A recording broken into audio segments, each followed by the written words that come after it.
Hello बच्चों, नमस्कार। मैं अमृता गुप्ता आपके अपने चैनल अमृता मैम क्लासेज पर आपका स्वागत करती हूँ। बच्चे, आज का जो हमारा टॉपिक है बफिंग।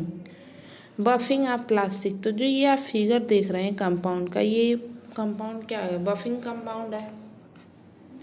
उसके बाद बफिंग ऑफ प्लास्टिक क्या होता है? जैसे कि आप कार है, आपके पास कोई सरफेस है, बहुत सारे केस में बफ द स्क्रैच कट हो जाता है, फिर पॉलिशिंग कंपाउंड की करनी पड़ती है।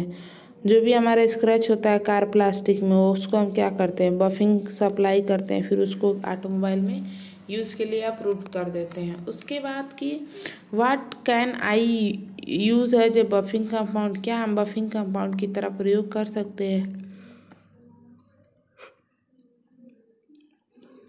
मतलब कि जैसे थ्री पार्ट्स हम टूथपेस्ट का लें, अगर 1 पार्ट बेकिंग सोडा का लें, तो हम जो भी रबिंग कंपाउंड बनाते हैं उसको हम क्या बोलते हैं? बफिंग कंपाउंड भी बोल सकते हैं हम। तो हम किसी भी पॉलिशिंग जब हम बेकिंग सोडा या टूथपेस्ट से करते हैं तो उसके बाद हम क्या कर सकते हैं, उसको बफ भी कर सकते हैं।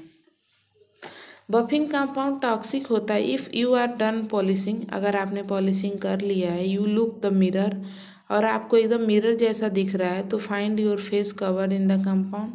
तो आप अपने कवर कर सकते हैं। Then you need to find the mask, तो आपको मास्क की ज़रूरत पड़ेगी। You better do consider can reduce the exposure, तो आपको क्या एक्सपोजर की कम करना पड़ेगा।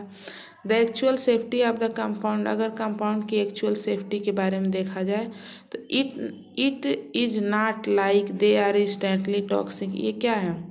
इंस्टेंटली टॉक्सिक नहीं है। They are not most are the pretty vegan, ये बहुत ज़्यादा प्रीटी भी नहीं है। ठीक। उसके बाद can you use polishing compound on the headlights, क्या आप पॉलिशिंग कंपाउंड का प्रयोग हेडलाइट पे कर सकते हैं?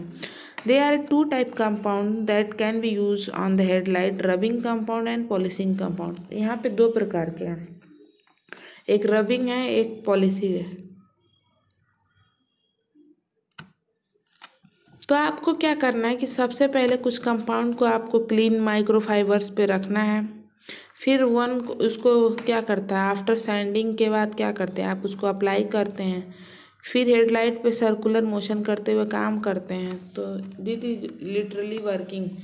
क्या हमें जो अल्टीमेट कंपाउंड है प्लास्टिक का, उसके अल्टीमेट कंपाउंड का प्रयोग right through the oxidation does not leave any nasty reduce on the plastic का प्रयोग करते हैं। तो उसके बाद हम देखते हैं कि हमारे कंप्रेशन मोल्डिंग के लिए क्या क्या रिक्रूटमेंट होता है। जो प्लास्टिक मोल्डेड की पोजीशन होती है मोल्ड कैविटी में, heat plot and close by the hydraulic RAM के द्वारा क्लोज किया जाता है, और bulk moulding compound acid moulding compound हम क्या करते हैं, प्राप्त कर लेते हैं। तो इस प्रकार हमारा क्योरिंग रिएक्शन हो जाता है।